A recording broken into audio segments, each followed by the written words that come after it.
Carnegie Hall when she was 10 years old, and oh, she got to Harvard when she was like 15. You know, you hear these horror stories. You're like, how did they get those kids to be so damn perfect?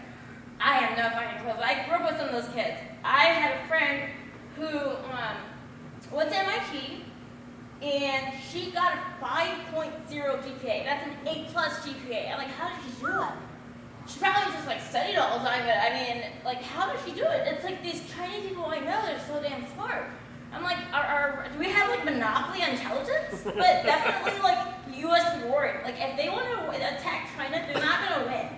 And then like everyone will be like sounding like the chop suey owner, and but the chop suey owners be like a senator or something. And I was not the same people in America. So they're like, yeah, be like, okay, now you're a senator. Now you can speak your lavish English and your like crude talk about noodles, and you're gonna be senator. I mean, that would just be so humiliating to Americans.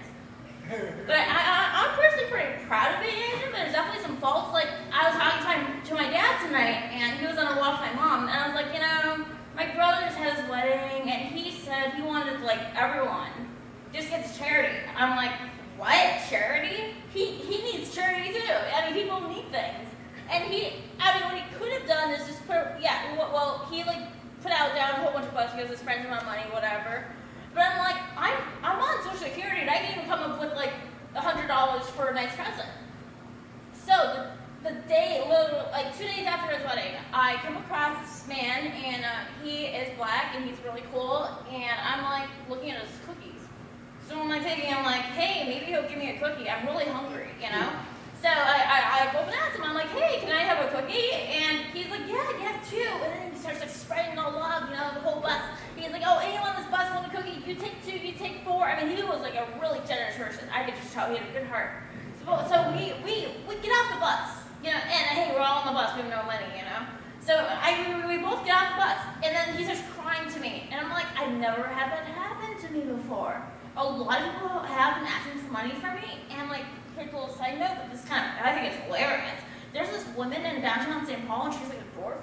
So she's maybe like this high. And I heard from a close friend who knew the security person that they have her on video giving a guy a blowjob. And I'm like thinking like, oh my God, it's hilarious. She's a midget, so she can just stand. She doesn't have to kneel like me, like I do. She can just like stand the whole time and like do her thing and get her money, so she doesn't have to like walk around in the winter. But I mean, this woman knows how to get her money, and I'm like, as a midget, that's great. I mean, how many guys like fantasize of fucking a midget? Now you're fucking like a 3-year-old child, you know? I mean, she's like this high as a 3-year-old child. I mean, it's like something disturbing about it, but something that a lot of pedophiles like. So I'm like, maybe the police should just like check to see who fucks her and be like, oh yeah, that's a pedophile, that's a pedophile, that's a pedophile. But yeah, let me continue my story. So I see this guy, and he's crying to me about being homeless. He lives in a tent, and I'm like, oh, okay. I can see where this is going. You want me in your tent, right? No, he didn't want me in it, I wasn't pretty enough. So, like, he just wanted me to buy him a sleeping bag and then finance his hygienic future. Oh, right. He wanted me to buy him deodorant, he wanted me to buy him toothpaste. I was like, hey, I can't do all that. But I do feel bad that you're sleeping in a tent and you don't have a sleeping bag. I think that, you know, the government should provide everyone a sleeping bag just in case they ever get homeless. Why not? It's cheap.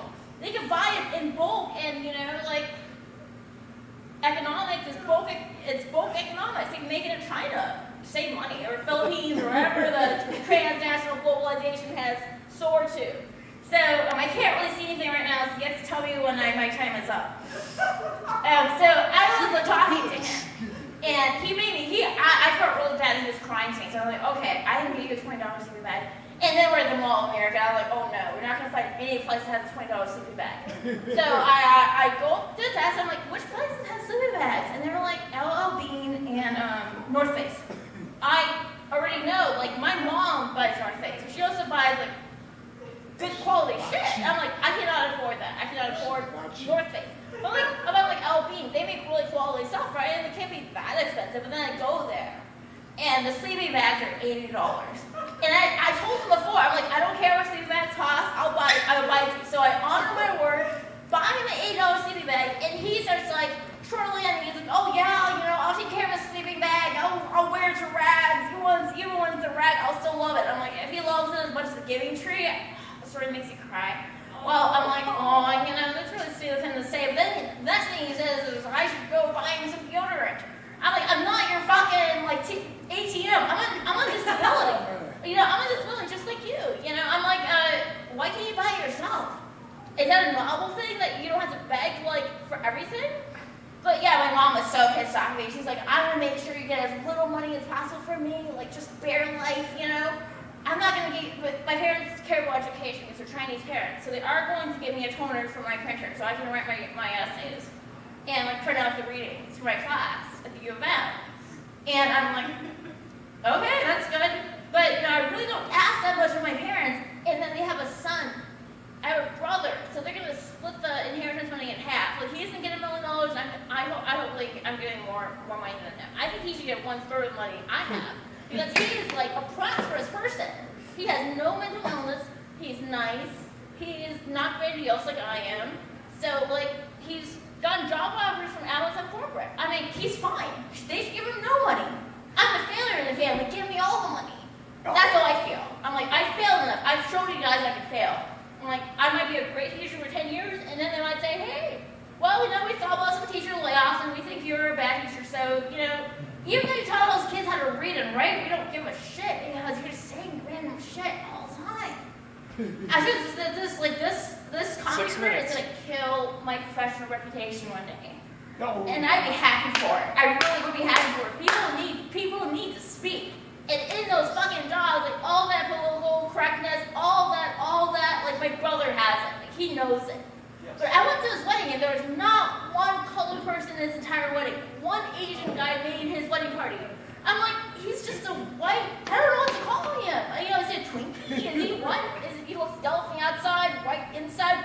He is, and he loves his like white girlfriend like so much. I mean, like she cried, but she's just happy that she's getting a free trip to Italy, and then she's getting a free trip to China, and then you know she's getting all these free trips all the time. She's a fucking whore. I shouldn't say it on my sister-in-law, but you know, yeah, she's not much of a sister-in-law, so I don't forget. She's a fucking whore. Yes! Oh, that was good. Yes!